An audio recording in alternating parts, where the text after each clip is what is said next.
لو انزلنا هذا القرآن على جبل لرأيته خاشعا متصدعا من خشیت اللہ. اگر یہ قرآن ہم کسی پہاڑ پر نازل کرتے تو تم دیکھتے کہ وہ اللہ کے خوف اور خشیت سے دب گیا ہے، ٹکڑے ٹکڑے ہو گیا. قرآن ہمارے دلوں پر کس طرح اترتا ہے، ہمارے اندر کتنی عاجزی پیدا کرتا ہے، ہمارے اندر کتنا خشوع آتا ہے. خاشعاً متصدعاً، عاجزی اور پچھلا انسان ٹوٹ کر نیا انسان بننا، اللہ کی کتاب کے مطابق ڈی کنڈیشننگ، اپنے خیالات، اپنی سوچوں اور اپنے رویوں کو قرآن کے مطابق ری شیپ کرنا، یہ ہے قرآن کا حق ادا کرنا. تو آئیے آغاز کرتے ہیں سورۃ الفاتحہ سے. پہلے آپ سنیے، پھر اس کے بعد مزید اس کے معنوں میں جائیں گے. اللہ کے نام سے جو بے انتہا مہربان اور رحم فرمانے والا ہے. تعریف اللہ ہی کے لیے ہے، شکر اللہ ہی کے لیے ہے جو تمام کائنات کا رب ہے، نہایت مہربان اور رحم فرمانے والا ہے، روز جزا کا مالک ہے. ہم تیری ہی عبادت کرتے ہیں اور تجھی سے مدد مانگتے ہیں. ہمیں سیدھا راستہ دکھا، ان لوگوں کا راستہ جن پر تو نے انعام فرمایا، جن پر تیرا غضب نہیں ہوا اور جو بھٹکے ہوئے نہیں ہیں. پھر سنیے مطلب پہ غور کرتے ہوئے. الحمدللہ، الحمد سب شکر، ساری تعریفیں کس کے لیے؟ رب العالمین، عالمین کے رب کے لیے. عالمین کیا؟ سارے جہان. عالمین عالم سے، اور عالم علم سے. علم جس سے کوئی چیز جانی جائے، علم اور علم کا ایک ہی روٹ ہے، جس سے کسی چیز کے بارے میں جانا جائے، جس سے کسی کی پہچان ہو. تو عالمین پوری کائنات اپنے خالق کی پہچان ہے. اور رب جو اس پورے کارخانے کا، اس کائنات کا پیدا کرنے والا، عدم سے وجود میں لانے والا، اس کو چلانے والا، اس کو کمال تک پہنچانے والا ہے. کائنات کی ایک ایک چیز، ایک ایک نشانی پکار رہی ہے رب کی عظمت کو، اپنے پیدا کرنے والے کی بڑائی کا اظہار کر رہی ہے. ہر دیکھنے اور سننے والے کو غور و فکر کی دعوت دے رہی ہے کہ سوچو، غور کرو، کون ہے میرا بنانے والا، کون ہے مجھ کو تھامنے والا، کون ہے میرا چلانے والا، کون ہے جس نے مجھ میں یہ فائدہ رکھا.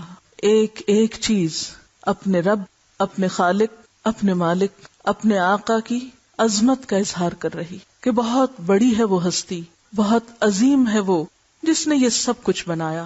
اور حمد شکر کے لیے. شکر کیا ہے؟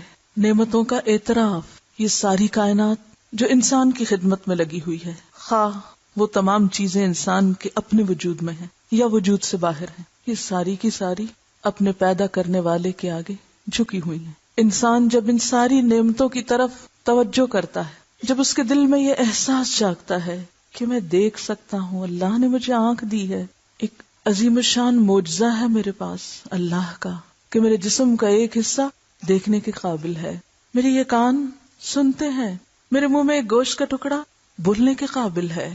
تو جتنا زیادہ انسان ان نعمتوں پر غور کرتا ہے، ان کو نعمت مانتا ہے، ان نعمتوں کے پانے کے احساس سے سرشار ہوتا ہے، جتنا زیادہ وہ اس بات کا اعتراف کرتا ہے کہ میرے رب نے یہ سب کچھ مجھے دیا ہے، اتنا ہی زیادہ شکر گزار ہوتا ہے. میرا دل ایک خود کار آٹومیٹک مشین کی طرح دن اور رات میرے بدن کے ایک ایک روئے کو خون سپلائی کر رہا ہے. اگر ہمیں اپنا دل خود پمپ کرنا پڑتا، جیسے پمپ مشین کو چلا کے پانی نکالتے ہیں، تو ہم میں سے اکثر لوگ اپنی زندگی لوٹا دیتے. تھک گئے ہیں، بس خود کو ہم زندگی نہ دے سکتے، اپنی زندگی برقرار نہ رکھ سکتے.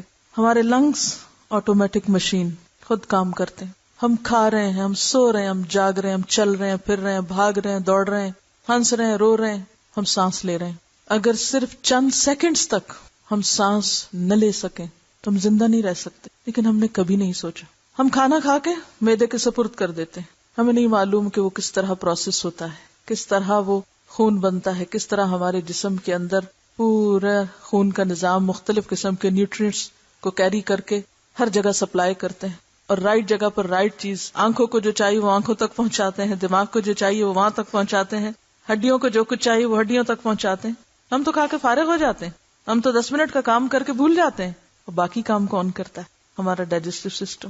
کس نے دیا ہے یہ سب؟ ہمیں رب نے دیا ہے. تو جس انسان کو یہ احساس ہو جائے کہ میرے رب نے مجھے اتنی بڑی نعمت دی ہے، کیونکہ ان سے پوچھئے جن کا معدہ کام نہ کرتا ہو، جن کا دل بیمار ہو، جن کو سانس لینے میں مسئلہ ہو، ان سے ان نعمتوں کی قیمت پوچھئے۔ میرا چلنا پھرنا، قدم اٹھانا، کیا عجیب معجزہ ہے کہ کس بیلنس کے ساتھ میں ایک کے بعد ایک قدم اٹھا کر ایک جگہ سے دوسری جگہ پہنچ جاتی ہوں، 2 پاؤں پہ چلتی ہوں، پھر بھی سیدھی کھڑی ہوتی ہوں۔ یہ قوت کس نے بخشی؟ یہ کون ہے جو مجھے دے رہا ہے؟ میرا رب۔ تو اس بات کا اعتراف کرنا کہ یہ سب مجھے میرے رب نے دیا ہے، جتنا زیادہ آپ ان نعمتوں کی قدر کریں گے اتنا ہی دل میں احساس شکر پیدا ہوگا، اتنا ہی زیادہ آپ دل سے الحمدللہ کہیں گے۔ پھر اس زمین کا میرے لیے ہموار ہونا، اگر یہ نہ ہموار ہوتی، اگر یہ ہچکولے کھاتی، میں کیا کر سکتی تھی؟ سورج کا مناسب فاصلے پر ہونا، اگر صرف آدھا فاصلہ کم ہو جائے تو ہم اسی طرح جل اٹھیں، جیسے کاغذ کو آگ پہ رکھیں تو وہ جل اٹھتا ہے، اور اگر یہ موجودہ فاصلہ دگنا ہو جائے تو ہر چیز ٹھہر کے رہ جائے، جم جائے، زندگی کے نشان ختم ہو جائے۔ یہ ہوا کا چلنا کتنی نرمی کے ساتھ ہر جگہ سے گزر جاتی ہے، غیر محسوس طریقے سے، نہ ہمیں سوتے ہوئے ڈسٹرب کرتی ہے نہ جاگتے ہوئے۔ یہ کس نے بنائی؟ یہ کون ہے جو ہواؤں کو بھیجتا ہے؟ یہ اللہ ہے جو ہوائیں بھیجتا ہے۔ یہ موسموں کا بدلنا، یہ اس مٹی میں سے میری خوراک کا نکلنا، پہاڑوں کے اندر خزانوں کا نسل در نسل انسانوں کے لیے چھپا کر رکھنا، محفوظ کر دینا۔ اگر اللہ تعالیٰ سونے کو پہاڑ کے اندر رکھنے کی بجائے پہاڑوں کو سونے کا بنا دیتے تو کیا بچتا آئندہ نسلوں کے لیے؟ یہ رنگا رنگ معدنیات کا زمین کے اندر چھپا کے رکھ دینا، تمام انسانوں کی ضروریات پورا کرنے کے لیے، اور نہ صرف انسانوں کی، بے شمار حیوانات کی جو اس زمین پر بستے ہیں، ڈائریکٹلی یا انڈائریکٹلی انسان ہی کو فائدہ پہنچانے کے لیے۔ یہ سب کچھ کس نے بنایا؟ کون ہے دینے والا؟ وہ اللہ۔ تو اس بات کو مان لینا کہ یہ سب کچھ اللہ ہے کرنے والا، یہی ہے دراصل الحمدللہ، الحمدللہ رب العالمین۔ اور پھر اتنا کچھ دے کر بھی میری نافرمانیوں اور نااعترافیوں کے باوجود وہ مجھ پر مزید رحمت کرتا چلا جا رہا ہے۔ الرحمن، بہت ہی مہربان، الرحیم، بار بار رحم کرنے والا، رحمت ہی رحمت، کیونکہ یہ سب کچھ جو مل رہا ہے یہ اس کی رحمت ہی کی وجہ سے مل رہا ہے، یک طرفہ رحمت۔ وہ یہ نہیں دیکھتا کہ کون مجھے مانتا اور کون نہیں مانتا، وہ یہ نہیں دیکھتا کہ کون میرا نافرمان ہے اور کون فرما بردار ہے۔ وہ یکساں طور پر سورج کی روشنی کو سب کے لیے عام کر رہا ہے، یکساں طور پر سب کے لیے ہوا بھیجتا ہے، یکساں طور پر سب کے لیے رزق فراہم کرتا ہے۔ رحمان کے سوا کوئی نہیں جو یہ کام کرے۔ الرحمن الرحیم، تو میں اس کی شکر گزار کیوں نہ ہوں، میرا دل اس کی محبت میں سرشار کیوں نہ ہو، اور میری زبان پر اس کا نام پھر کیوں نہ آئے۔ اور شکر کی حقیقت یہی ہے، اگرچہ مقام اس کا دل ہے، شکر کا مقام دل ہے، شکر ابھرتا دل سے ہے، لیکن پھر وہ چھا جاتا ہے انسان کے سارے اعمال پر۔ اس کی زبان بھی پھر شکر گزار ہوتی ہے ذکر کے ذریعے، اور اس کا بدن اس کی اطاعت میں لگ جاتا ہے، اس کا مال اس کی خاطر خرچ ہوتا ہے، اور اسی طرح اس کی طاقت اور صلاحیت سب کچھ اسی کی راہ میں لگ جاتی ہے۔ وہ ساری قوتوں اور توانائیوں کے ساتھ اس کو خوش کرنے کے لیے سرگرم عمل ہو جاتا ہے، اس یقین کے ساتھ کہ ایک دن آئے گا میرا مالک مجھے میری ان کوششوں کا بدلہ دے گا۔ مالک یوم الدین، بدلے کے دن کا مالک۔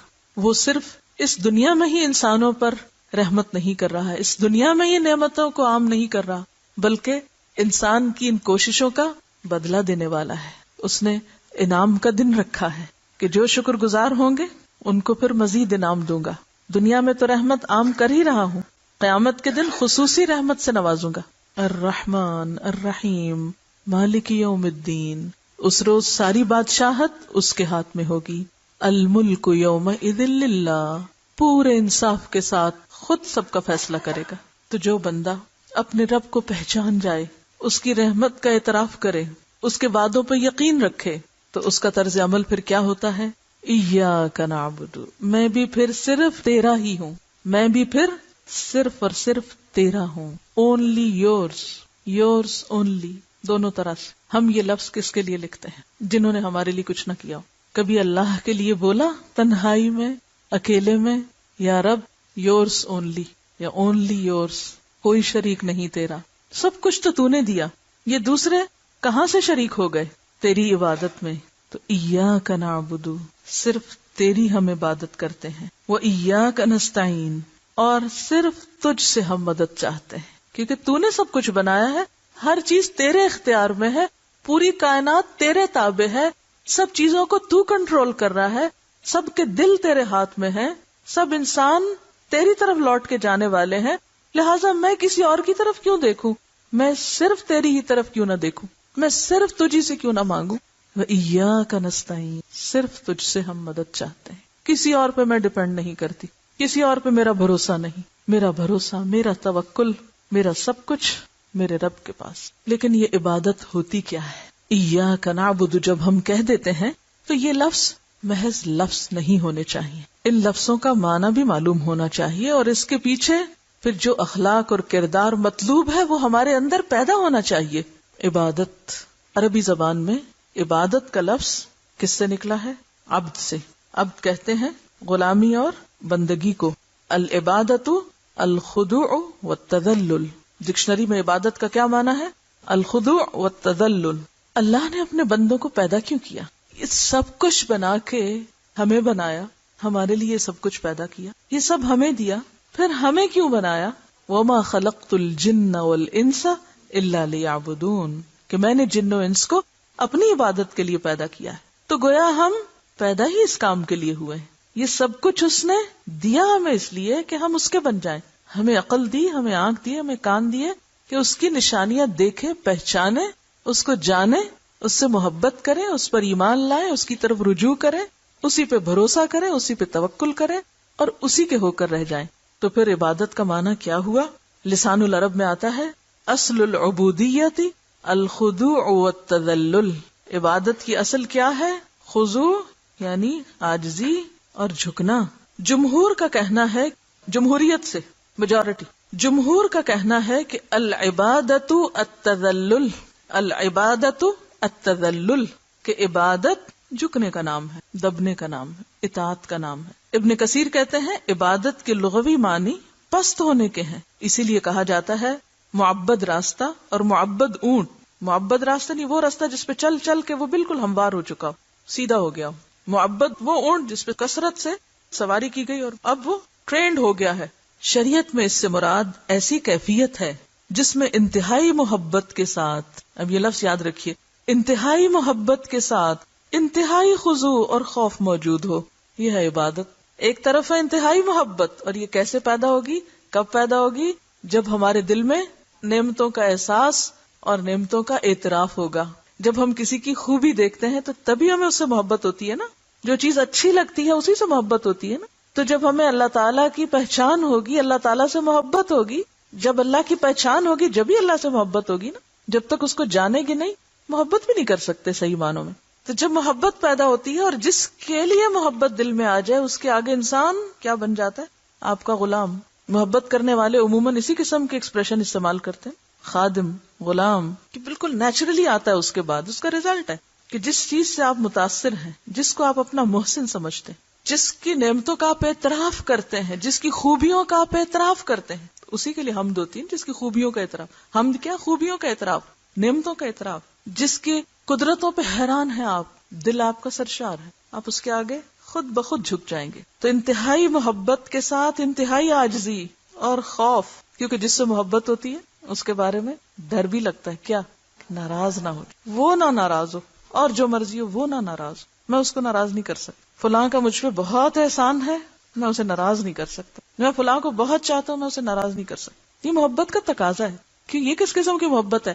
کیا محبت کے بھی دعوے کر رہے ہیں اور الٹا ایسے کام کر رہے ہیں جس سے آپ دوسرے کو ناراض کریں، اسے پریشان کریں؟ امام ابن تیمیہ کہتے ہیں کہ عبودیت کا لفظ جو ہے اس میں کمال الذل اور کمال الحب جمع ہے۔ محبت کی بھی آخری منزل کمال اور عاجزی کا بھی کمال، آخری درجے تک جھک جانا، انتہائی محبت کے ساتھ جھکنا، یہ ہے عبادت۔ یعنی ایک طرف محبت کا آخری درجہ والذین آمنوا اشد حبا للہ، اور دوسری طرف آخری حد تک جھک جانا، کسی بات میں کوئی اعتراض ہے ہی نہیں، سمعنا واطعنا، اس لیے کہ ہم مانتے ہیں کہ آپ سب سے بڑے ہیں، سارے کمالات آپ کے ہیں، ساری اچھی صفات آپ کی ہیں، پھر آخر کیا چیز مجھے روکے ہے کہ میں اللہ کے آگے نہ جھکوں؟ تو قرآن پاک میں اس کیفیت کے لیے کچھ الفاظ استعمال ہوئے، اس عاجزی کی کیفیت کو ظاہر کرنے کے لیے کچھ الفاظ آتے ہیں، جن میں ایک ہے خشیت، ڈرنا. خوف کے لیے لفظ خشیت استعمال ہوتا ہے. لو انزلنا هذا القرآن على جبل لرأيته خاشعا متصدعا من خشیت اللہ. کیا پیدا ہوا خشیت سے؟ کیا ہے خشیت؟ خاشعا متصدعا، ٹوٹ جانا، اپنی انا کو توڑ دینا، اپنی پسند و ناپسند کو ختم کر دینا، اپنی عقل اور اپنی مرضی کو ایک طرف کر دینا. اسی لیے کہا گیا انما یخشى اللہ من عباده العلماء. ایک اور لفظ استعمال ہوتا ہے تضرع. ادعوا ربکم تضرعا وخفیہ انہ لا يحب المعتدین. پکارو اپنے رب کو تضرع کے ساتھ، زاری کے ساتھ، عاجزی کے ساتھ، چھپکے چھپکے. سورۃ الاعراف میں آتا ہے وَاذْكُرْ رَبَّكَ فِي نَفْسِكَ تَضَرُّعًا وَخِيفَةً. یاد کرو اپنے رب کو اپنے دل میں زاری کے ساتھ اور چھپکے چھپکے. ہم کیا کرتے ہیں؟ بس پکار پکار کے رب کو یاد کرتے ہیں. اور کب ہوتی ہے وہ کیفیت کہ ہم دل میں زاریاں کر رہے ہوں، فریادیں کر رہے ہوں، اندر سے پکار رہے ہیں اس کو، تنہائی میں پکار رہے ہیں اس کو. کبھی کر کے تو دیکھے کیسے سنتا ہے. آپ سوچ نہیں سکتے. وہ دور نہیں ہے. کمی ہمارے پکارنے میں. ہم صرف الفاظ دہرانے کو پکارنا سمجھتے ہیں. تو عبادت کیا کرتی ہے؟ انسان کے اندر خشیت لاتی، جھکنا سکھاتی، انسان کا دل نرم ہوتا ہے، زاری لاتی، فریادیں کرتا ہے انسان اندر سے اپنے رب کو پکار پکار کے. ایک اور لفظ آتا ہے اخبات. سورۃ ہود آیت 23 میں آتا ہے ان الذین آمنوا وعملوا الصالحات واخبتوا الی ربہم اولئک اصحاب الجنہ ہم فیہا خالدون. بے شک وہ لوگ جو ایمان لائے اور جنہوں نے اچھے کام کیے اور اپنے رب کی طرف جھک گئے. اخبتوا الی ربہم. آگ کے دھیما ہونے کو کہتے ہیں خبت. کلما خبت زدناہم سعیرا. جب آگ دھیمی ہونے لگے گی تو ہم اور زیادہ اس کو بھڑکا دیں گے. تو آگ کے جلنے کو ذہن میں لائیے کہ جب شعلے بھڑک رہے ہوتے ہیں تو کدھر کو جا رہے ہوتے ہیں؟ وہ اوپر کو جاتے ہیں. اور جب دھیمی ہوتی آگ تو کدھر کو جاتے ہیں؟ آہستہ آہستہ down to earth. Down to earth اس کو کہتے ہیں اخبات. ڈاؤن ٹو ارتھ ہونا، دھیما ہونا، عاجزی ہونا، اس کو کہتے ہیں عبادت. تو ان الذین آمنوا وعملوا الصالحات واخبتوا الی ربہم. اور یہ دھیما پن اور یہ عاجزی اور یہ جھکنا، یہ زاری ساری اپنے رب کے سامنے کہ اللہ تیرا حکم آ جائے، میں کچھ نہیں، میرا دل چاہے یا نہ چاہے، میری مرضی ہو یا نہ ہو، میں ماننے کو تیار ہوں. ایک اور لفظ آتا ہے انابت. وَأَنِيبُوا إِلَىٰ رَبِّكُمْ وَأَسْلِمُوا لَهُ مِن قَبْلِ أَن يَأْتِيَكُمُ الْعَذَابُ ثُمَّ لَا تُنصَرُونَ. اور رجوع کرو اپنے رب کی طرف، پلٹ آؤ اپنے رب کی طرف اور اس کے آگے جھک جاؤ اس سے پہلے کہ تمہارے پاس عذاب آ جائے، پھر تم مدد نہ کیے جاؤ. تو عبادت کیا ہے؟ پلٹ آنا.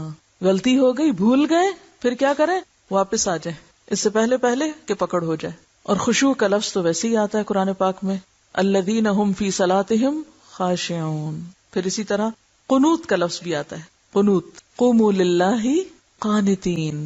قنوت میں بھی جھکنا ہوتا ہے. اللہ کے آگے کیسے کھڑے ہو؟ نماز میں کیسے کھڑے ہو؟ زمین پہ کیسے چلو؟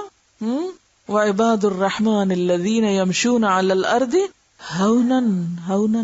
آہستگی سے، کوئی اکڑ نہیں. چاہے آپ نماز میں کھڑے ہوں، چاہے آپ بازار جا رہے ہوں یا کسی کام جا رہے ہوں، عاجزی ہر جگہ ساتھ. ان المسلمین والمسلمات والمؤمنین والمؤمنات والقانتین والقانتات.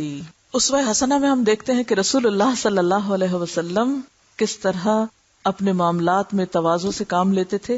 یعنی صرف رب کے آگے نہیں، کیونکہ رب کے آگے 5 دفعہ اس لیے جھکایا جاتا ہے کہ لوگوں اللہ کے بندوں کے ساتھ بھی نرمی اور عاجزی کا معاملہ کرو. وہاں بھی کہیں جھک جایا کرو، وہاں بھی کہیں دوسروں کو مارجن دے دیا کرو. کیا اللہ کے رسول صلی اللہ علیہ وسلم سے بڑی ہستی بھی کوئی ہے انسانوں میں؟ نہیں. آپ کو کیا حکم دیا گیا؟ وَخْفِضْ جَنَاحَكَ لِلْمُؤْمِنِينَ. اپنے کندھے مومنوں کے لیے جھکا کے رکھو، یعنی توجہ دو ان پر. رسول اللہ صلی اللہ علیہ وسلم نے فرمایا اللہ تعالیٰ نے میری طرف وحی کی ہے کہ فروتنی یعنی عاجزی اختیار کرو، ایک دوسرے پہ فخر نہ جتاؤ اور ایک دوسرے پر باغیانہ طرز عمل نہ اپناؤ، یعنی سرکشی نہ کرو. سیدنا انس بن مالک کہتے ہیں ایک معمولی لونڈی رسول اللہ صلی اللہ علیہ وسلم کو ہاتھ سے پکڑ کر جہاں چاہتی لے جاتی. یعنی آپ مومنوں کے لیے اور سارے مومنوں کے لیے نرم مزاج تھے. یہ نہیں کہ کوئی بڑا انسان آیا تو اس کے سامنے تو عاجزی دکھائی اور کوئی اپنے سے چھوٹا نظر آیا تو وہاں پر انسانوں کی طرح بات ہی نہ کی. ہر ایک کے ساتھ اچھے اخلاق سے. ہمارا انسانوں کے لیے جھکنا، سب کے لیے جھکنا ہو، صرف اپنے بڑوں کے لیے نہیں. عام طور پر ہم اپنے بڑوں کے لیے تو پھر بھی جھک جاتے اور اپنے سے چھوٹے، چاہے ہمارے نوکر چاکر ہو یا کوئی عمر میں کم ہو جیسے اپنے بچے یا کوئی اور، یعنی بچوں سے جب ہم بات کریں گے تو خاص سرکشی کا سٹائل، استاد ہیں تو اسٹوڈنٹس سے بات کرتے ہوئے سر اٹھا کے وائے آپ کو کیا معلوم کون کس سے بہتر ہے. انسان کسی کا مذاق اس وقت اڑاتا ہے جب وہ اس کو حقیر سمجھتا ہے. تو کیا کہا گیا؟ کسی کا مذاق نہ اڑو. کیوں؟ عسیٰ ان یکونوا خیرا منکم، ہو سکتا ہے تم سے زیادہ اچھے ہوں جن کو تم حقیر سمجھ رہے ہو. ایک اور روایت میں آتا ہے صحابہ کرام کے دل میں نبی صلی اللہ علیہ وسلم سے بڑھ کر کسی شخص کی محبت جاگزی نہ تھی. اس کے باوجود وہ آپ کو دیکھ کر کھڑے نہ ہوتے تھے. وجہ یہ تھی کہ وہ جانتے تھے کہ آپ اس کو ناپسند کرتے ہیں. تو اس سے یہ بھی پتہ چلتا ہے کہ احترام اور عاجزی کا مطلب صرف چند مخصوص رسمی انداز نہیں بلکہ عام معاملات میں بات ماننا اور درست معاملہ کرنا ہے. تو ایاک نعبد، صرف تیری ہم عبادت کرتے ہیں، تیرے آگے جھکے ہوئے ہیں اور تیری خاطر تیرے بندوں کے ساتھ بھی تواضع کا معاملہ کرتے ہیں. کیونکہ وہ ایک شخصیت کو فارم کرتی ہے نا، یعنی نماز یا وہ عبادت کی جو اسپرٹ ہے وہ انسان کو ایک مختلف انسان بناتی ہے. اور وہ مختلف انسان کس کے لیے؟ اپنے جیسے دوسرے بندوں کے لیے. ایاک نعبد و ایاک نستعین، اور صرف تجھ سے ہم مدد مانگتے ہیں، صرف تجھ سے ہم مدد مانگتے ہیں. اب دیکھیے کہ جس کو آپ بڑا سمجھتے ہو، جس کے احسانات کا آپ اعتراف کرتے ہو، پھر یہ ہو نہیں سکتا کہ آپ اس کو نہ پکاریں. آپ اپنے غم، خوشی، مشکل اور تکلیف کے موقع پر اس کو یاد نہ رکھیں. پھر جس سے آپ محبت کرتے ہیں قدرتی طور پر ہر موقع پر وہ آپ کو یاد آتا ہے یا نہیں.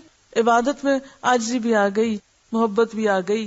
تو یہ محبت کیا تقاضا کرتی ہے کہ صرف جھکے ہی نہیں، مانگے بھی اسی سے، پکاریں بھی اس کو.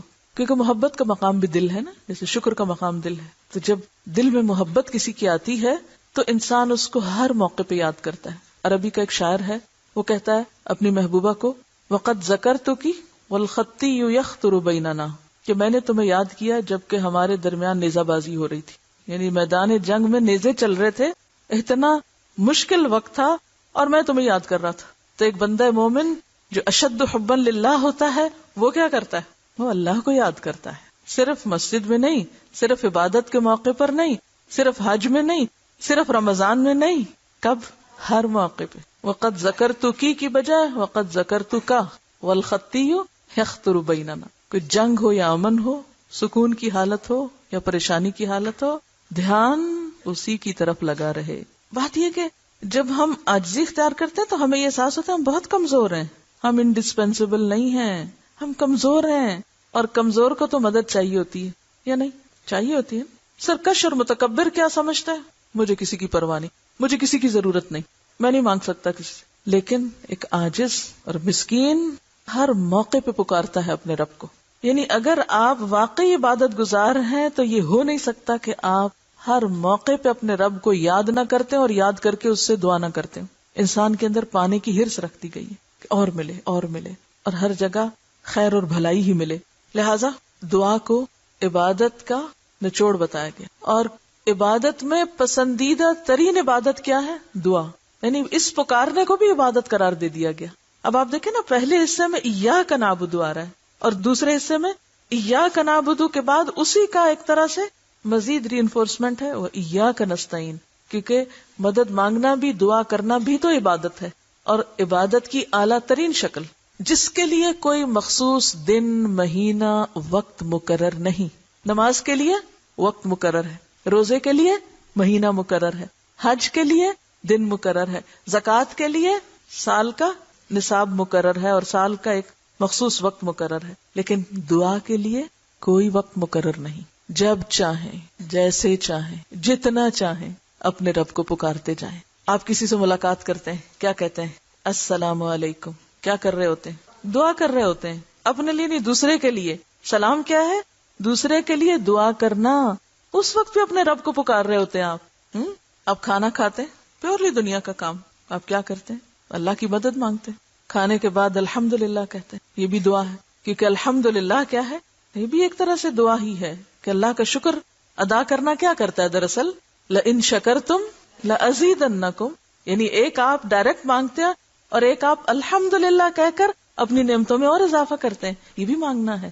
الحمدللہ تملأ المیزان. اتنی بھاری چیز ہے الحمدللہ کہ میزان کو بھر دیتا ہے، آسمان و زمین کے بیچ کی جگہ کو بھر دیتا ہے. اتنا پسند ہے رب کو الحمدللہ کہنا. پھر آپ دیکھیے آپ کو برا خیال آتا ہے تو آپ کیا کہتے ہیں؟ اعوذ باللہ من الشیطان. یہ کیا ہے؟ دعا ہے نا. برا خیال کوئی عبادت تھوڑی ہے، لیکن اس موقع پہ جب آپ دعا کرتے ہیں، اعوذ باللہ پڑھتے ہیں، تو یہ دعا عبادت ہو جاتی ہے۔ پھر اسی طرح کوئی مسئلہ پیش آتا ہے، کیا کرتے ہیں؟ کوئی مشکل، کوئی مسئلہ پیش آتا ہے، کیا کرتے ہیں؟ دعا کرتے ہیں۔ بیماری ہو جاتی ہے تو کوئی تکلیف ہو جاتی ہے جسمانی، دعا کرتے ہیں۔ کوئی مالی نقصان ہو جاتا ہے، کیا کرتے ہیں؟ کوئی حادثہ پیش آتا ہے، کوئی موت واقع ہو جاتی ہے، انا للہ و انا الیہ راجعون، اللہم اجرنی فی مصیبتی واخلف لی خیرا منہا، یہ کیا ہے؟ دعا ہے۔ نقصان کے وقت دعا، اور یہ مانگنا کبھی ختم نہیں ہوتا۔ آپ دیکھیے زندگی میں تو خیر انسان مانگتا ہی ہے، موت کے وقت خود بھی مانگنا چاہتا ہے، اور پیچھے والے بھی سب سے بہترین تحفہ کیا بھیج سکتے ہیں جس پہ کچھ خرچ نہیں آتا؟ دعا۔ کسی کے احسان کا بہترین بدلہ آپ کس شکل میں دے سکتے ہیں؟ دعا۔ اسی طرح قیامت کے دن جب آپ اٹھیں گے، جیسے ہر روز سویرے بستر سے اٹھتے ہیں تو کیا کہتے ہیں؟ دعا، الحمدللہ الذی احیانا بعد ما اماتنا الیہ النشور۔ حشر کے میدان میں جب اندھیرا ہوگا تو کیا دعا کریں گے؟ ربنا اتمم لنا نورنا واغفر لنا۔ وہاں بھی دعا۔ پل صراط تو خیر اتنا ہولناک منظر ہے کہ انسان گنگ ہو کے رہ جائے گا، اس وقت صرف نبی صلی اللہ علیہ وسلم پکاریں گے رب سلم رب سلم۔ دعا۔ جنت میں پہنچ کے کیا کہیں گے؟ السلام علیکم۔ جنت کے جو آپ کے ویلکم کرنے والے ہوں گے وہ بھی آپ کو سلام کر رہے ہوں گے، وتحیتہم فیہا سلام وآخر دعواہم ان الحمد للہ رب العالمین۔ کیا ہے؟ ابتدا بھی الحمد للہ رب العالمین سے اور انتہا بھی الحمد للہ رب العالمین۔ تو گویا بندہ مومن کا ترانہ کیا ہے؟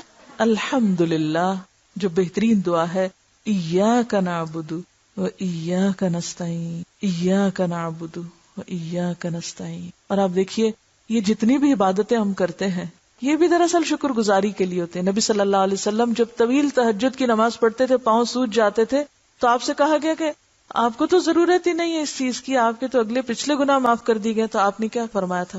افلا اکون عبدا شکورا۔ تو عبادت بھی دراصل ہم کس لیے کرتے ہیں؟ عبدا شکورا بننے کے لیے، شکر گزار بندہ بننے کے لیے ہم عملی اظہار کرتے ہیں، یا اللہ ہم شکر گزار ہیں، ہم صرف دل میں نہیں، صرف زبان سے نہیں، ہم عمل میں آپ کے شکر گزار ہیں، فرض نمازوں کے علاوہ بھی تیرے پاس آتے ہیں۔ اور پھر بندہ مومن کی دعاؤں میں اہم ترین دعا اہدنا الصراط المستقیم، اللہ سیدھا راستہ دکھا ہم کو، اس پہ چلا ہم کو اور منزل تک پہنچا ہم کو۔ سب سے قیمتی دعا، سب سے اہم دعا، ناگزیر دعا، جس کے بغیر انسان نقصان میں، سیدھے راستے کی تلاش۔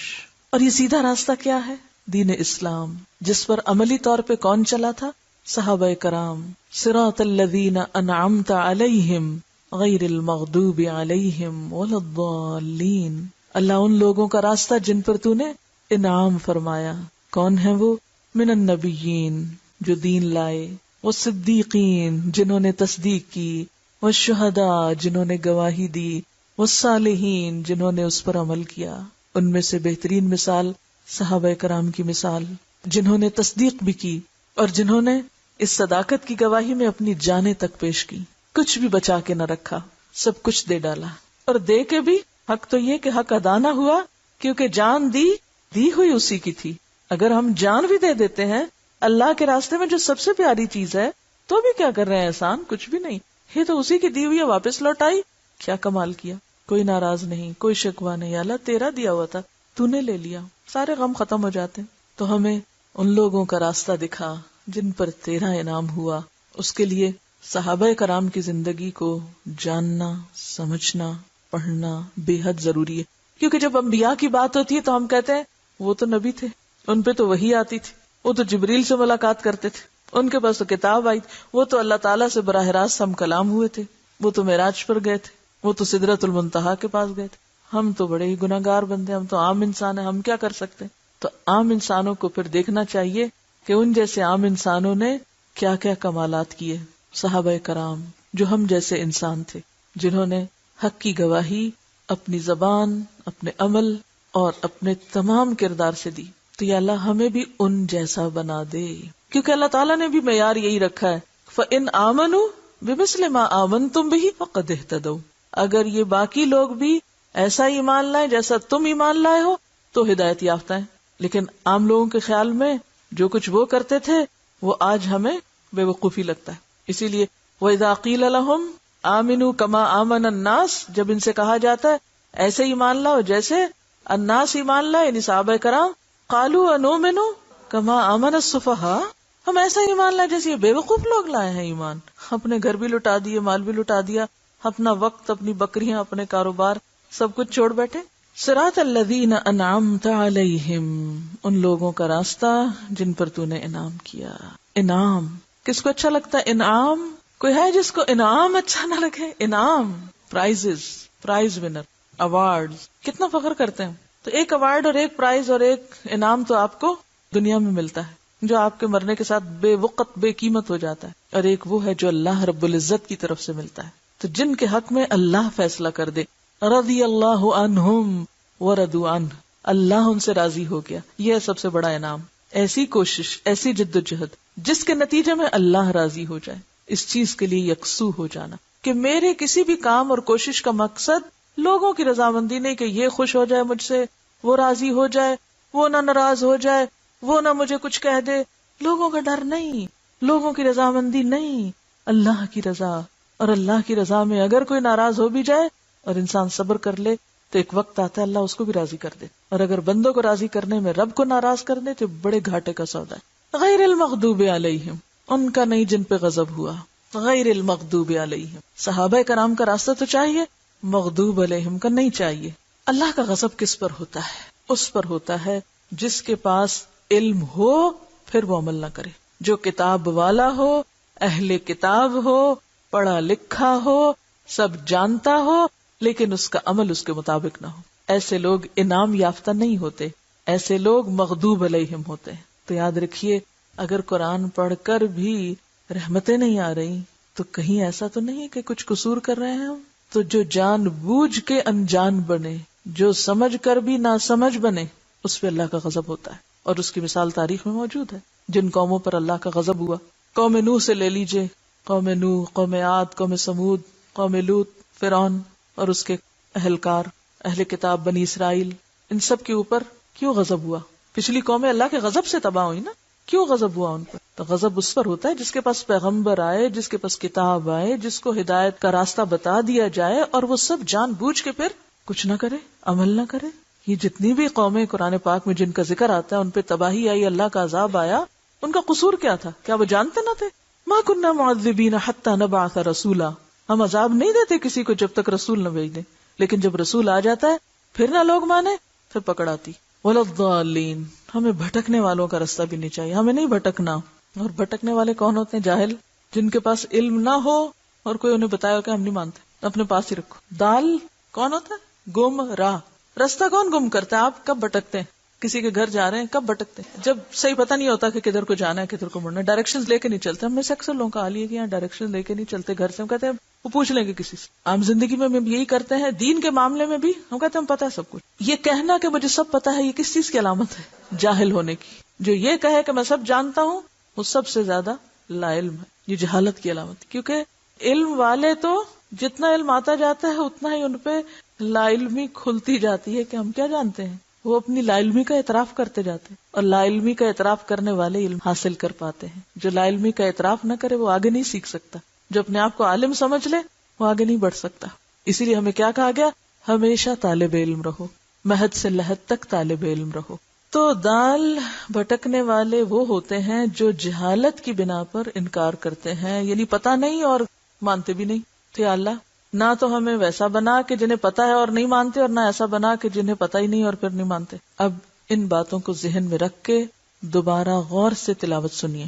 عام طور پر جب ہم مغضوب علیہم اور ضالین کو دو خانوں میں بانٹ دیتے ہیں، اس سے مراد یہود، اس سے مراد نصارہ، پھر ہم ان کو الگ کر کے خود آرام سے بیٹھ جاتے ہیں. نہ ہم وہ ہیں نہ وہ ہیں، کوئی فکر کی بات نہیں. کیا ہماری اکثریت لا علمی کا شکار نہیں؟ مسلمان معاشروں کی اکثریت لا علمی کا شکار نہیں؟ اور پھر ایٹیٹیوڈ کیا ہے؟ جب کچھ بتایا جاتا ہے تو کیا کہتے ہیں؟ ہاں، سننا بھی نہیں چاہتے نا، جاننا بھی نہیں چاہتے، ماننا ہی نہیں چاہتے. تو کیا پھر ہم بھی لا علموں کے راستے پہ چلیں گے؟ جدھر وہ جا رہے ہیں ادھر ہم بھی چلیں گے؟ چلو تم ادھر کو ہوا ہو جدھر کی. نہیں، اللہ نہیں، ادھر نہیں جانا. ہمیں تو ان لوگوں کے راستے پہ جانا ہے، ان جیسے کام کرنے جن پہ تیرا انعام ہوا، جن سے تو راضی ہو گیا. ہمارے ہیروز، ہمارے آئیڈیل وہ لوگ ہیں، یہ عوام الناس نہیں. لیکن پریکٹیکلی عملی زندگی میں ہم کیا کر رہے ہیں؟ کس کو فالو کر رہے ہیں؟ صحابہ کرام کو یا لوگوں کی بھیڑ کو؟ وہ فلاں جگہ ایسی شادی میں نے بھی ایسے کرنی، فلاں ایسے کپڑے پہنتا ہے مجھے بھی یہی پہنے، فلاں یہ کھاتا ہے مجھے بھی ایک آنکھیں بند کر کے دوڑ جاری ہے، ریٹ ریس، بے سوچے سمجھ. کیوں کرتے ہو یہ؟ سبھی ایسا کرتے ہیں. اب میں ان سب کو چھوڑ کے ایک الگ راستہ اختیار کروں. ایک دفعہ اور تلاوت سنیے. اچھا سنتے وقت آپ پتہ کیا کیجیے، الحمد کا لفظ جب آئے تو سوچئے حمد کیا ہے، احساس دل میں اللہ کی محبت اور شکر. عالمین آئے تو ساری نشانیاں اور نعمتیں. الرحمن الرحیم آئے تو اس کے ساتھ ہی پیچھے مالک یوم الدین آئے تو قیامت کے دن کا احساس کہ بدلہ ملنا ہے سارے عمل کا. پھر ایاک نعبد آئے تو عبادت کیا ہے، خضوع اور تذلل، عاجزی اور جھکنا. اور ایاک نستعین آئے تو دعا، پکار، ہمیشہ پکارنا. اہدنا الصراط المستقیم آئے، صراط مستقیم پہ کیا کرنا ہے، دین کا راستہ. اور پھر صراط الذین انعمت علیہم آئے تو صحابہ کرام، انبیاء اور شہداء کا راستہ. غیر المغضوب علیہم آئے، سرکش اور متکبر لوگوں کے راستے سے پناہ، کہ سب کچھ جان کے بھی جو انجان ہوئے. اللہ پناہ میں رکھے ایسے عالموں سے جو سب کچھ جان کے کچھ عمل نہیں کرتے. ایسے لوگ ہوتے ہیں نا زمین پر، پی ایچ ڈیز، علماء، فضلاء، معلوم نہیں کتنے کتنے ٹائٹل. اور حالت یہ ہے کہ اللہ کی پناہ، چھوٹی چھوٹی دین کی باتوں پر عمل کرنا بھی ان کے لیے پہاڑ ہے. اپنے آپ کو علامہ سمجھتے ہیں لیکن عمل کے میدان میں فیل ہے. ایسے سرکشوں سے ہمیں بچا، اور نہ ہمارے وہ آئیڈیل ہو. کیونکہ عام طور پہ ہم پتہ کیا کرتے ہیں، لوگوں کو دیکھے فلاں بھی تو اتنا جاننے والا ہے اور وہ بھی یہ نہیں کرتا، میں کیوں کروں؟ وہ پڑھا لکھا نہیں، وہ فلاں اتنے بڑے مفتی صاحب ہیں، اتنے بڑے علامہ ہیں، اتنے بڑے اسکالر ہیں، وہ نہیں کچھ غلط کر سکتے، لہٰذا وہ یہ کہہ رہے ہیں تو میں نے بھی یہی کہنا ہے. یہ بھول جاتے ہیں کہ وہ بھی ایک انسان ہے. تو عموماً ہم دین والوں کو حجت بنا لیتے ہیں، ان کو تو پتا ہے یہ بھی ایسے کر رہے ہیں تو کیا ہوا، ہم نہیں کر سکتے، ہمارے لیے کیوں منع ہے؟ تو ہمیں ایسا نہیں بننا. اور ضالین، عوام الناس، اور اس بھیڑ کی ہم نے پیروی چھوڑنی، ان لا علم لوگوں کے راستے پہ نہیں چلنا. یا اللہ تو ہمیں اپنا بنا لے. یہ سوچ کے آپ نے اب سننا ہے لسننگ کے وقت. یہ جو مین پوائنٹس ہیں یہ سائنس ہیں، یعنی یہ ایسے ہی جیسے آپ چل رہے ہیں نا، اور مختلف سائنس دیکھ کے آپ کچھ ریکال کرتے ہیں. اب ریکال کر کے آپ لسننگ کریں گے. سنیے، سمجھ آئی کچھ؟ ہم جھکنا کیوں نہیں چاہتے؟ کیونکہ ہم ہر چیز کا کریڈٹ خود کو دیتے ہیں. اگر ہمارے پاس علم ہے تو ہم اسے اپنی قابلیت سمجھتے ہیں. بولنا اچھا آتا ہے تو اپنا کمال سمجھتے ہیں. اسٹیٹس ہے کوئی تو اس کو اپنی شان سمجھتے ہیں. تو جھکتا وہی ہے جو ان سب چیزوں کو اللہ کی دین سمجھے اور اس بات پہ یقین رکھے کہ اس نے دیا ہے، وہ جب چاہے لے بھی سکتا ہے. ایک لمحے میں بولنا بند ہو سکتا ہے، ایک لمحے میں ساری دولت جا سکتی. کیا فرعون کے پاس یہ سب کچھ نہ تھا؟ کیسے گیا اس سے سب؟ عاد اور سمود کی ترقیاں چھپی ہوئی کسی سے، اب بھی نشان اور آثار باقی ہیں. کیسے گیا سب کچھ؟ ما اغنا عنی مالیہ ہلک عنی سلطانیہ، سب کچھ چلا جائے گا. پھر تکبر کس بات پہ، اکڑ کس چیز کی؟ پھر سنیے، سورۃ الحمد جو ہے پورے قرآن کے مضامین کا خلاصہ ہے، اسی لیے اس کو ام القرآن کہا گیا، اسی لیے ہر نماز میں اس کو پڑھنے کا حکم. اور اگر آپ شعوری طور پہ اس کو پڑھنا شروع کر دیں تو یہ ہو نہیں سکتا کہ دین کا اخلاق آپ کے اندر نہ آئے. پھر سنیے، اس بات پر بھی تو شکر ادا کریں کہ اللہ نے ہمیں یہ خزانہ دیا ہے، قرآن سے جوڑا ہے، کہ ہم ان رستوں کے نشان پاتے ہیں اور اس پہ چلنے کی پھر دعائیں مانگتے ہیں. اگر ساری زندگی بھی سجدے میں پڑے رہیں تو حق ادا نہیں کر سکتے. اگر ہم کسی ایسی جگہ پیدا ہو جاتے جہاں یہ نعمت نہ تھی، جو اس کو جانتے نہیں، تو ہم بھی تو انہی جیسے ہوتے. کس قدر ہم پہ فرض عائد ہوتا ہے کہ ہم اس کو ان لوگوں تک لے جائیں جن کے لیے اللہ نے اسے ہمارے ذریعے پہنچانا چاہا ہے. بیسیکلی کسی بھی نعمت کے لیے اس بات کا اعتراف کہ یہ اللہ کی دی ہوئی ہے، یہی چیز انسان کے اندر عاجزی پیدا کرتی ہے. پھر وہ اسے اپنا نہیں سمجھتا نا، اللہ کی دین سمجھتا ہے، تو پھر اللہ ہی کی طرف جھکتا ہے. پھر سنیے سورۃ الفاتحہ، جس میں سب سے پہلی بات الحمدللہ ہے. تو یہ الحمدللہ پورے دین کا خلاصہ ہے، عبادت کی روح ہے کہ بندہ اپنے رب کا، اپنے خالق کا شکر گزار ہو. شکر کیسے پیدا ہوتا ہے؟ شکر کا منبع، مصدر، ماخذ دل ہے. جس دل میں اللہ کی عظمت، اللہ کی محبت اور اللہ کی نعمتوں کا احساس ہوگا اور ان کا اعتراف ہوگا، وہ دل شکر گزار ہوگا. تو شکر اعتراف نعمت کا نام ہے. شکر کیا ہے؟ نعمتوں کا اعتراف. تو اگر کوئی زندگی میں آپ سے کبھی پوچھے کہ شکر کیا ہے تو آپ کہیں گے اللہ کی نعمتوں کا اعتراف. یہ اعتراف کب ہوتا ہے، یا اعتراف کیا ہوتا ہے؟ اعتراف کرنا، بولتے تو ہم بہت ہیں. قائل ہو جاتا ہے کسی کی خوبی کا، اس کی بخشش کا، عطا کا، کہ اسی کی دین ہے. تو آپ نے کسی نعمت کو یاد کیا جو آپ کو اللہ نے دی ہوئی ہے؟ کسی خاص نعمت کی طرف آپ کا دھیان گیا جو پہلے کبھی نہ گیا ہو؟ میں رٹی رٹائی روایتی باتیں میں نہیں سننا چاہتی. میں صرف آپ کے دل کی سچی باتیں سننا چاہتی ہوں جو واقعی آپ کی ایک نئی سوچ پیدا ہوئی ہو.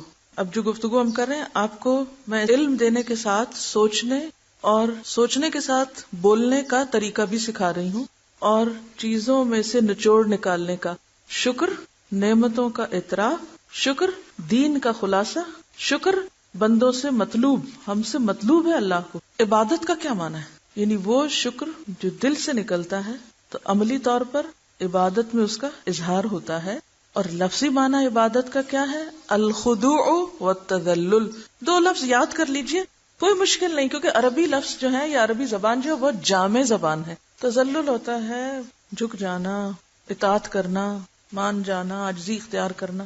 عبادت بندے کے اندر کیا پیدا کرتی ہے؟ عاجزی، انکساری، جھک جانا، اطاعت، خشیت، انابت. کہ غلطی ہو گئی، دور چلے بھی گئے تو پلٹ کے ادھر ہی آنا ہے.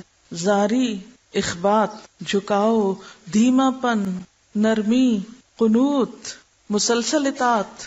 تو عبادت کے آگے یہ ایک ایک لفظ میں اگر آپ سارے لفظ لکھ لیں اور اپنے آپ کو کبھی کبھار یاد دہانی کریں، اپنے آپ کو اس آئینے میں دیکھیں کہ کیا یہ اخلاق اور یہ صفات میرے اندر آئی ہیں؟ کیا واقعی میں عبادت گزار بندہ ہوں؟ کیا یہ جاننا ضروری ہے؟ عبادت کا ماننا جاننا ضروری ہے. کیوں ضروری ہے؟ اس لیے کہ اللہ نے مجھے بنایا ہی عبادت کے لیے ہے. وَمَا خَلَقْتُ الْجِنَّ وَالْإِنسَ إِلَّا لِيَعْبُدُونِ. تو جس کام کے لیے میں بنی ہوں اگر میں نے وہ نہ کیا اور وہ کیا بغیر دنیا سے چلی گئی تو کیا ہوگا؟ کیا بنے گی؟ مثلا یہ گھڑی ٹائم دیکھنے کے لیے ہے، اگر یہ ٹائم نہ بتائے، آپ اس میں سیل بھی ڈالیں، آپ اس کی سوئیوں کو گھمائیں بھی، آپ سارا علاج اس کا کریں، پھر بھی یہ ٹائم نہ بتائے، آپ اس کو کیا کریں گے؟ کہاں پھینکیں گے؟ اٹھا پھینکیں گے کباڑ خانے میں، کوڑے میں پھینکیں گے. تو جو شخص اس دنیا میں آئے اور وہی کام نہ کر کے جائے جس کے لیے اسے بنایا گیا تھا، اور اس کے علاوہ وہ عالی شان ترقیاں کرتا رہے، تو وہ کیا کر کے گیا؟ اس نے کیا کمایا؟ وہ کہاں پھینکے جانے کے لائق ہے؟ پھر جہنم میں. جس نے اس دنیا میں آ کر اپنے خالق ہی کو نہیں پہچانا، اس کی نعمتوں کو ہی نہیں جانا، اس کا اعتراف ہی نہیں کیا، اور جواب میں اظہار ہی نہیں کیا، اظہار وفاداری کیا ہی نہیں، تو اس نے کیا کیا پھر؟ اس لیے عبادت کا مفہوم جاننا بے حد ضروری ہے. اور یہ عبادت کے لفظ کو جتنے الفاظ آگے مزید واضح کر رہے ہیں جو میں نے آپ کو بتائے، ان کو صرف لفظ میں لکھ لیجئے اپنے پاس، اور کبھی کبھار اپنے آپ کو دیکھیے کہ یہ میرے اندر صفات ہیں یا نہیں. وہ جتنے بھی لفظ، یہ جتنی بھی چیزیں، وہ ساری الٹیمیٹلی ایک ہی جگہ پر جا کے رکتی ہیں، ایک ہی چیز کو مزید واضح کر رہی ہیں. وَإِيَّاكَ نَسْتَعِينُ، صرف تجھ سے ہم مدد چاہتے ہیں. کیا سکھاتی ہے یہ بات؟ دیکھیے پڑھنے سے فرق پڑے گا. وَإِيَّاكَ نَسْتَعِينُ وَإِيَّاكَ نَسْتَعِينُ، اور صرف تجھ سے ہم مدد چاہتے ہیں، صرف تجھ سے چاہتے ہیں. کیا مانا ہے؟ کیا فیل کیا آپ نے اس کو سن کے؟ نہ دائیں نہ بائیں نہ آگے نہ پیچھے، کوئی اور نہیں، صرف تو. کیونکہ سارا کمال جو اس کے لیے ہے، سارا شکر اس کے لیے ہے، تو ساری ہماری وابستگیاں، محبتیں، وفاداریاں اسی کے لیے. لہذا ہم جھکیں گے بھی اس کے آگے اور مانگیں گے بھی اسی سے، کیونکہ انسان جس سے مانگتا ہے، جس سے اس کو فائدہ پہنچتا ہے، تو اسی کے گن گاتا ہے. وہ کہتے ہیں نا، رب کا شکر ادا کر بھائی جس نے ہماری گائے بنائی. جس کو یہ سمجھ آ گیا کہ ہماری گائے جس کا دودھ ہم پیتے ہیں وہ رب نے بنائی ہے، تو وہ لازماً شکر گزار بھی اسی کا ہوگا، اور پھر آئندہ بھی اسی سے مانگے گا، اسی کے گن گائے گا. کیا دعا کا کوئی وقت مقرر ہے؟ کب کب مانگ سکتے ہیں؟ دعا عبادت کا اعلیٰ ترین مقام ہے، لیکن اس کے لیے کوئی مخصوص وقت یا مخصوص فارم یا مخصوص جگہ نہیں بتائی گئی کہ صرف وہیں مانگ سکتے ہیں یا صرف اس وقت مانگ سکتے ہیں. ہر وقت اور ہر لمحہ اور ہر موقع پہ مانگ سکتے ہیں. اس سے پتہ چلتا ہے کہ ہمارا دین صرف مخصوص جگہوں یا خانوں یا علاقوں کے لیے نہیں ہے یا اوقات کے لیے، وہ اللہ اور بندے کے درمیان دائمی اور مستقل رشتہ ہے، لمحے لمحے کا تعلق ہے، کیونکہ لمحے لمحے انسان اللہ کا محتاج ہے. یا ایھا الناس انتم الفقراء الی اللہ. تو جو خود کو فقیر سمجھتا ہے، خود کو محتاج سمجھتا ہے، پھر وہ اپنے سے برتر رب عظیم سے مانگتا چلا جاتا ہے. اہدنا الصراط المستقیم. صراط مستقیم کیا ہے؟ اس سے مراد دین اسلام کا طریقہ ہے جو اللہ کے رسول صلی اللہ علیہ وسلم نے ہمیں سکھایا صحیح منزل تک پہنچنے کے لیے.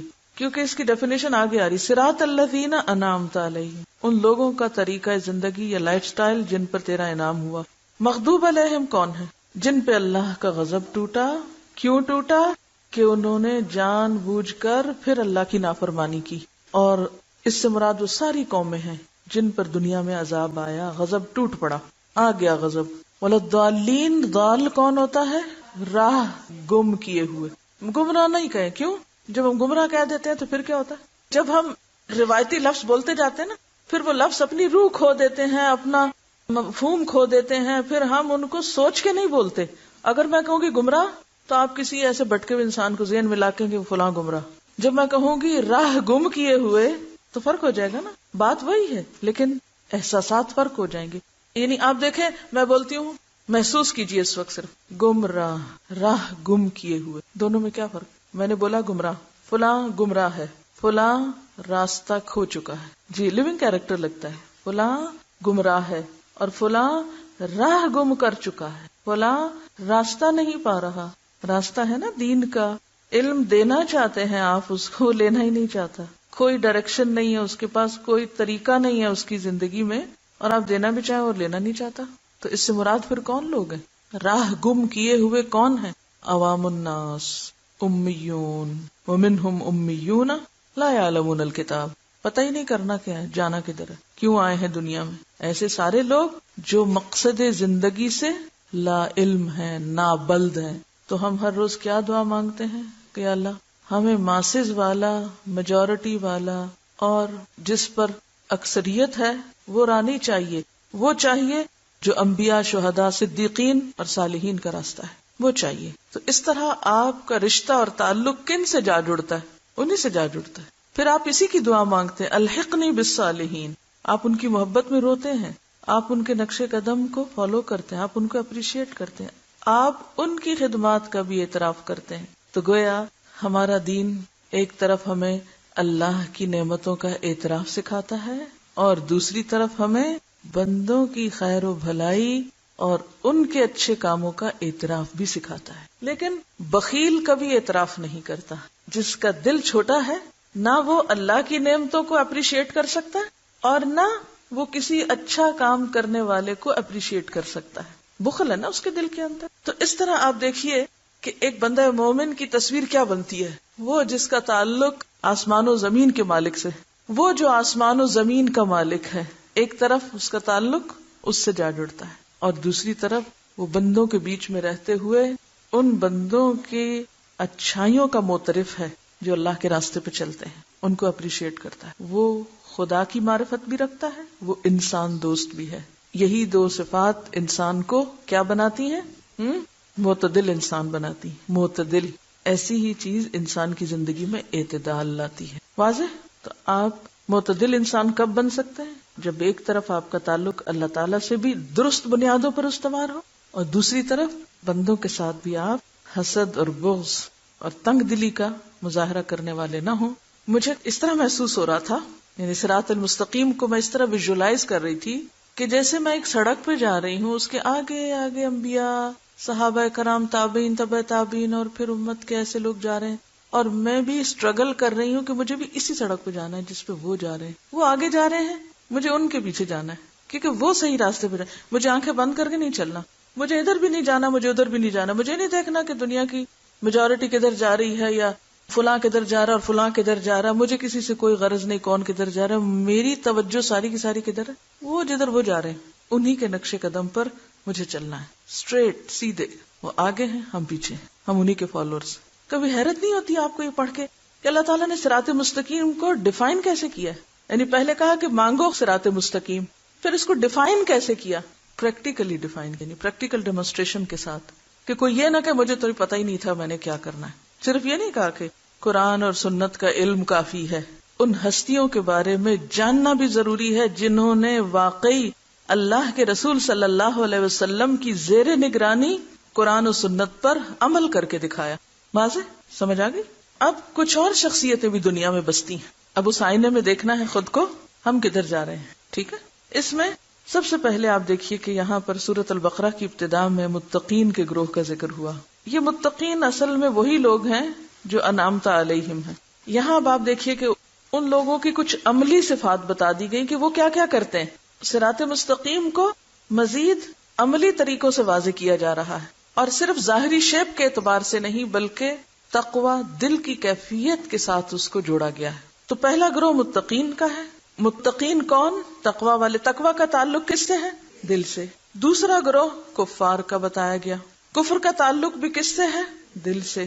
اسی لیے اللہ تعالیٰ فرماتے ختم اللہ علی قلوبہم، ان کے دلوں پہ مہر لگا دی اللہ نے. دل بند ہے، ان کے دل نہیں کام کرتے، لہذا وہ حقیقت کو نہیں پاتے. اب تیسرا ایک گروہ ہے جو ان دونوں کے بیچ کا ہے، لا الہ ہؤلاء ولا الہ ہؤلاء، اور وہ ہے گروہ منافقین کا. منافقت کا تعلق کس سے ہے؟ دل سے. تو اصل بات پھر کیا ہوئی کہ جب تک اندر درست نہیں اس وقت تک باہر درست ہو نہیں سکتا. اور شکر کا تعلق بھی کس سے تھا؟ دل سے. محبت کا تعلق کس سے؟ چاہے وہ اللہ کی ہو یا نیک بندوں کی. تو جب تک دل کی اصلاح نہ ہو اس وقت تک ظاہری عمل درست ہو ہی نہیں سکتے. وآخر دعوانا ان الحمد للہ رب العالمین.